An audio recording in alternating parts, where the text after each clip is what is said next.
Halo dan selamat datang kembali di sesi pembahasan mendalam kita. Anda pernah nggak sih ngobrol sama orang terus rasanya ada yang aneh?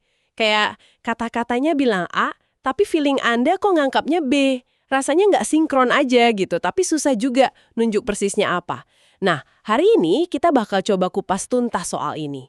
Sumber kita kali ini kutipan dari buku The Art of Reading Minds-nya Henrik Fexeus. Dia kan mentalis itu ya, pakar komunikasi nonverbal.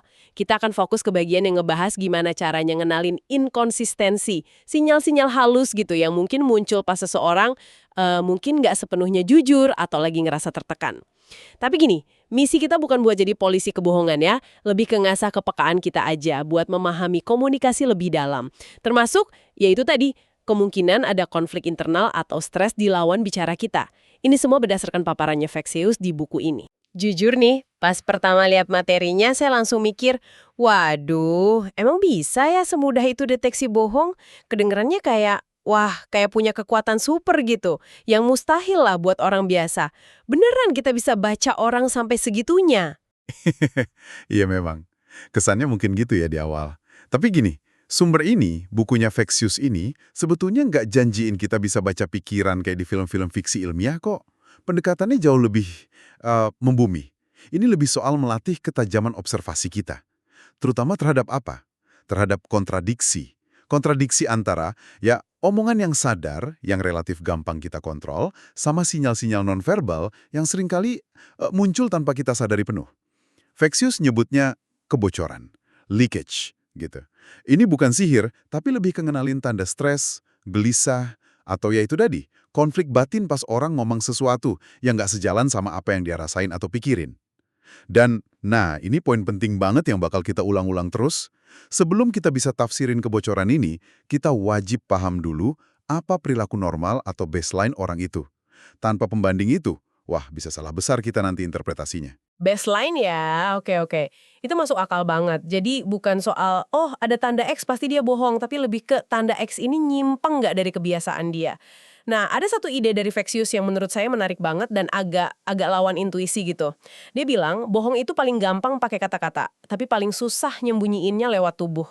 Anehnya, pas kita curiga, refleks pertama kita malah seringnya makin fokus dengerin kata-katanya kan? Nyari nggak logisnya di mana, salah ngomongnya apa. Padahal Fexeus justru nyaranin sebaliknya. Tepat. Itu salah satu wawasan penting dari sumber ini. Kita tuh seringnya kejebak di analisis verbal. Padahal, kebocoran yang paling kelihatan itu seringnya justru muncul di area nonverbal. Fokus buku ini kan kebohongan yang disadari ya, yang biasanya dilakuin buat tujuan tertentu. Entah itu ngehindarin hukuman, mau dapat untung, atau jaga citra diri. Bukan sekedar basa-basi sosial ringan, kayak bilang masakan teman enak padahal ya be aja gitu. Nah, konsep kebocoran ini jadi pusatnya. Sinyal-sinyal bawah sadar, entah itu ekspresi mikro di wajah, perubahan nada suara, atau gerakan tubuh yang nggak disengaja, itu bisa muncul dan malah ngasih tahu pesan verbal yang lagi disampaikan. Tapi, ada tapinya nih, dan ini penting. Nggak adanya kebocoran yang kelihatan itu bukan berarti orangnya pasti jujur. Ya kan? Ada orang yang emang jago banget ngontrol diri, atau mungkin kitanya aja yang kurang jeli. Dan sebaliknya juga, munculnya satu atau dua tanda kebocoran itu belum tentu berarti bohong. Bisa jadi emang kebiasaan dia aja pas gugup karena alasan lain. Makanya, Fexeus nekenin pentingnya ngelihat perubahan dari baseline tadi. Dan nyari kumpulan atau klaster dari beberapa tanda yang muncul barengan. Bukan cuma ngandelin satu indikator tunggal. Oke. Cluster, tanda sama perubahan dari baseline. Itu ya kuncinya. Sip, mari kita bedah lebih dalam lagi nih. Kalau menurut Fexeus, area mana aja sih yang perlu kita perhatiin buat nangkep potensi kebocoran ini? Fexeus ngebaginya jadi beberapa area observasi utama. Yang pertama, dan mungkin ini yang paling terkenal ya, ekspresi wajah. Kita sering dengarkan istilah micro expressions. Nah, sumber ini ngebahasnya lumayan detail. Ini tuh ekspresi wajah utuh yang nunjukin emosi sebenarnya, tapi munculnya cepet banget, super cepat, kurang dari sepersekian detik lah, sekitar 125 detik itu kata beberapa penelitian. Muncul sebelum akal sadar kita sempet nahan atau nutupin pakai ekspresi lain. Fexeus nganggap ini salah satu bentuk kebocoran yang paling bisa diandalin. Kalau kita cukup terlatih buat nangkepnya. Karena saking cepatnya itu tadi, perlu latihan emang. Menarik soal wajah ini, selain micro expression. Ada. Feksis juga nyorot soal perbedaan kontrol antara bagian wajah atas sama bawah. Ternyata, area wajah bagian atas, terutama otot sekitar mata sama dahi, itu lebih susah dikontrol secara sadar dibanding area mulut. Ini nyambung sama konsep Duchenne smile. Senyum tulus itu loh. Senyum tulus kan melibatkan kerutan di sudut mata ya, otot orbicularis oculi itu. Sementara senyum palsu atau senyum sosial, seringnya cuma narik sudut bibir aja. Area matanya nggak ikut senyum. Jadi senyum yang rasanya nggak nyampe ke mata itu, nah itu bisa jadi contoh inkonsistensi antara ekspresi yang pengen ditunjukin sama emosi sebenarnya. Iya iya, kayaknya kita semua pernah ngerasain itu deh. Ngomong sama orang yang senyum lebar, tapi matanya kok rasanya dingin atau kosong gitu ya. Itu bisa jadi salah satu bentuk kebocoran yang dimaksud fake Lucius ya. Menarik, menarik. Terus gimana dengan area mata itu sendiri? Kan ada mitos populer tuh, kalau orang bohong pasti nggak berani natap mata. Gimana kata fake Lucius soal ini? Nah, ini dia. Salah satu poin yang mungkin bikin kaget. Fake Lucius, dan banyak pakar bahasa tubuh lain juga sih, justru bilang sebaliknya. Karena mitos pembohong hindari kontak mata ini udah terkenal banget, banyak pembohong yang sadar soal ini malah jadi kompensasi berlebih. Mereka mungkin malah jadi terlalu sering, atau terlalu lama, atau natap matanya terlalu intens ke lawan bicara. Tujuannya apa? Ya biar kelihatan lebih meyakinkan, biar nepis anggapan kalau mereka lagi nyembunyi sesuatu. Jadi kontak mata yang berlebihan dan kerasa nggak wajar itu justru bisa jadi indikator. Loh, ini bener-bener kebalikan dari anggapan umum ya. Jadi kalau ada yang natap kita intens banget sampai kita ngerasa nggak nyaman, itu malah perlu diwaspadai, bukan sebaliknya. Oke. Selain soal tatapan, ada lagi soal mata. Sumber ini juga nyebut soal durasi kedipan mata. Kedipan yang jadi dotling lebih lama dari biasanya, itu bisa diinterpretasiin sebagai semacam upaya bawah sadar buat nutup diri atau ngeblokir informasi visual gitu pas lagi ngerasa tertekan atau nggak nyaman sama yang diomongin atau didengar. Selain itu, ukuran pupil juga bisa ngasih petunjuk halus. Pupil kita kan secara alami melebar ya, kalau lihat sesuatu yang menarik atau ngerasain emosi positif, dan mengecil kalau nggak suka atau ngerasa terancam. Kalau seseorang ngakunya antusias banget atau tertarik sama sesuatu, tapi pupil matanya malah kelihatan ngecil. Dengan asumsi kondisi cahaya konstan ya, ini kan nunjukin ada diskoneksi antara omongan sama respons fisiologis tubuh. Model gerakan mata atau Eye Accessing Cues atau EAC dari NLP juga disinggung dikit. Tapi Vexius ngasih catatan penting nih. Model ini mungkin relevansinya terbatas buat deteksi kebohongan spontan pas orang lagi nyiptain cerita di kepalanya gitu. Tapi sangat nggak bisa diandalin buat kebohongan yang udah disiapin matang-matang atau sebagai alat deteksi universal. Jadi, interpretasinya harus hati-hati banget dan lihat konteksnya. Oke, jadi soal mata ini ternyata kompleks ya. Nggak sesederhana mitos yang beredar. Kita geser deh ke indera pendengaran. Gimana soal suara dan gaya bicara? Saya sering ngerasa bisa dengar kegugupan atau sesuatu yang aneh dari cara orang omong, bahkan tanpa lihat wajahnya. Apa aja sih yang perlu diperhatiin menurut Vexius? Telinga kita emang bisa jadi detektor yang lumayan sensitif. Flixius ngidentifikasi beberapa perubahan vokal yang patut dicermati pas kita curiga ada ketidakjujuran atau stres. Misalnya nih, nada suara atau pitch bisa jadi naik lebih tinggi dari biasanya, kan tanda gugup tuh, atau malah turun drastis secara nggak wajar. Jeda bicara, muncul jeda yang aneh, kelamaan, atau di tempat yang nggak seharusnya, kayak lagi nyari kata-kata atau ngarang gitu. Kecepatan bicara, bisa tiba-tiba jadi lebih cepat, pengen cepat selesai gitu, atau sebaliknya, jadi lambat banget dan hati-hati. Kesalahan verbal, frekuensi keseleo lidah, slips of the tongue, gagap atau salah ucap bisa ningkat. Volume, suara bisa jadi lebih pelan dari biasanya, kayak kurang pede, atau malah lebih keras sebagai bentuk overcompensation. Nada emosional, nah ini, nada suaranya kedengaran nggak konsisten sama isi omongannya. Misalnya, nyeritain sesuatu yang harusnya sedih tapi nadanya datar, atau sebaliknya. Itu baru dari kualitas suaranya ya. Kalau struktur kalimat atau pilihan kata yang dipakai gimana? Apa itu juga bisa berubah? Bisa banget. Gaya bicara secara keseluruhan juga bisa nunjukin tanda-tanda. Jawaban atas pertanyaan misalnya. Bisa jadi lebih singkat dan kurang detil dari biasanya. Kayak pengen ngehindarin pembahasan lebih lanjut. Atau malah sebaliknya, panjang banget, muter-muter, penuh detail, nggak relevan. Ini bisa jadi upaya pengalihan atau biar ceritanya kedengaran meyakinkan, padahal intinya kosong. Banyak pengulangan kata atau frasa tertentu. Kalimatnya jadi pendek-pendek banget, kaku, dan formal secara nggak lazim. Beda gitu dari gaya bicara normalnya. Ini nih bagian yang menurut saya menarik banget dari Fexyes, ngacu ke Peter Collett juga ya, tentang perubahan bahasa spesifik yang dipakai. Bukan cuma cara ngomongnya, tapi pilihan katanya. Bisa dijelasin lagi nggak? Betul, Vexius. Yang ngutip Collett juga, nyorot beberapa keanehan linguistik yang bisa jadi indikator stres atau usaha nyembunyiin sesuatu. Formalitas tiba-tiba, pakai bahasa yang lebih formal atau kaku dari biasanya, padahal situasinya informal. Menjaga jarak, distancing language. Ngehindarin pakai kata ganti saya atau kami. Atau nyebut orang lain pakai sebutan impersonal, kayak orang itu, individu tersebut, bukan namanya. Kayak nyiptain jarak psikologis gitu dari topiknya. Kata kualifikasi berlebih. Kebanyakan pakai kata kayak mungkin, semacam, kira-kira, bisa jadi, pada dasarnya. Yang bikin pernyataannya jadi kabur dan nggak pasti. Generalisasi berlebih. Pakai kata selalu, nggak pernah, semua orang, padahal situasinya nggak se-ekstrem itu. Jawaban mengambang. Nggak ngejawab pertanyaan langsung, malah muter-muter, atau jawab pertanyaan lain. Penggunaan kata-kata kosong, empty language. Pakai jargon atau frasa yang kedengaran pinter tapi sebenarnya nggak bermakna atau nggak informatif.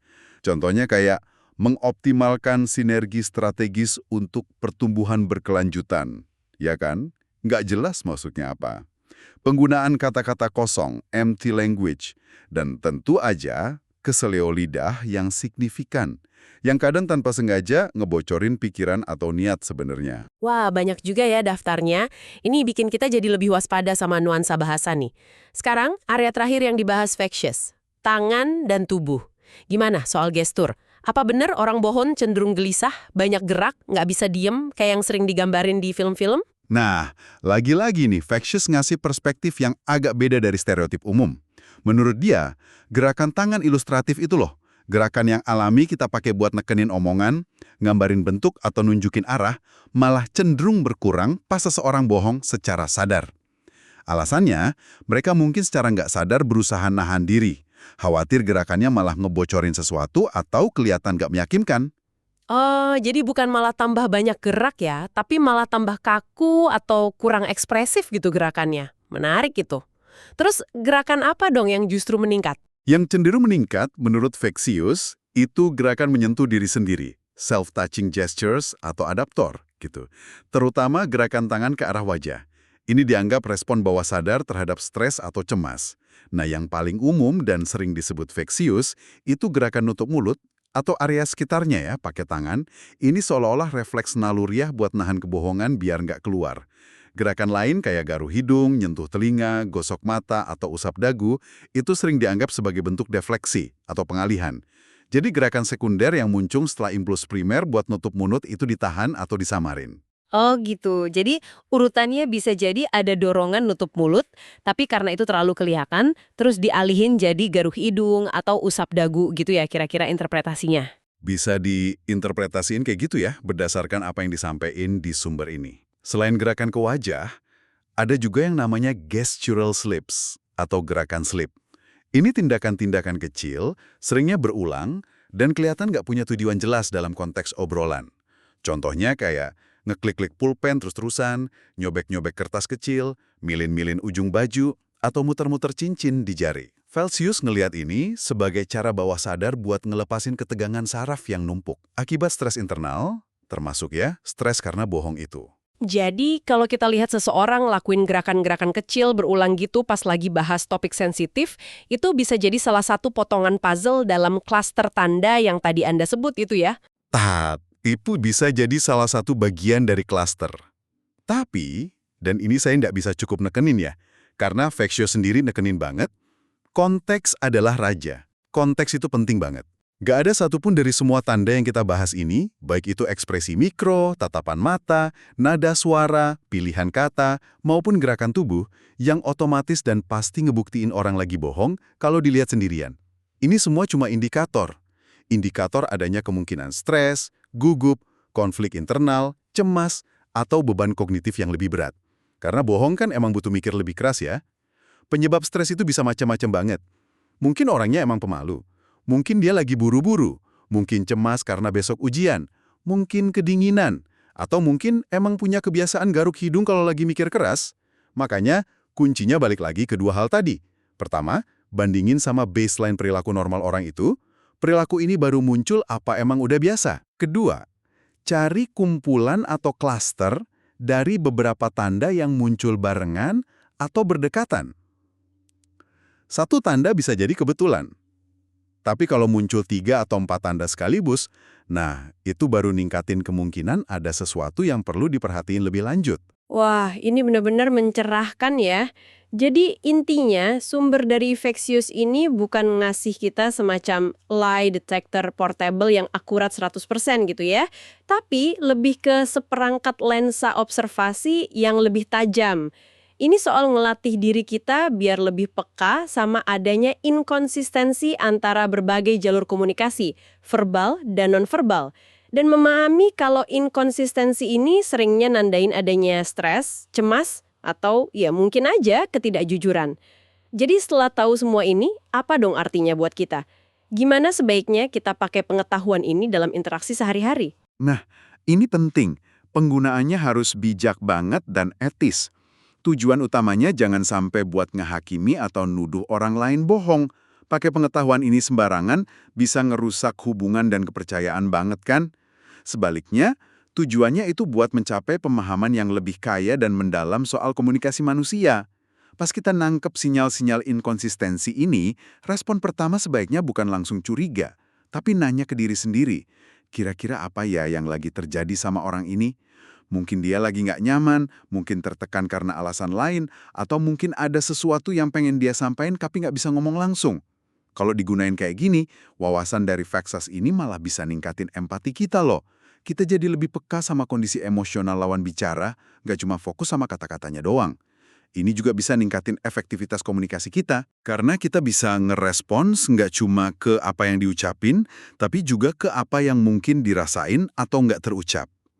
Ini sejalan banget sama tema besar buku Vexas secara keseluruhan, memahami perilaku manusia secara lebih utuh, lebih holistik. Memahami lebih dalam bukan menghakimi. Saya suka banget poin itu. Ini jadi ngebawa kita ke sebuah pemikiran akhir nih yang mungkin bisa Anda bawa pulang buat direnungkan.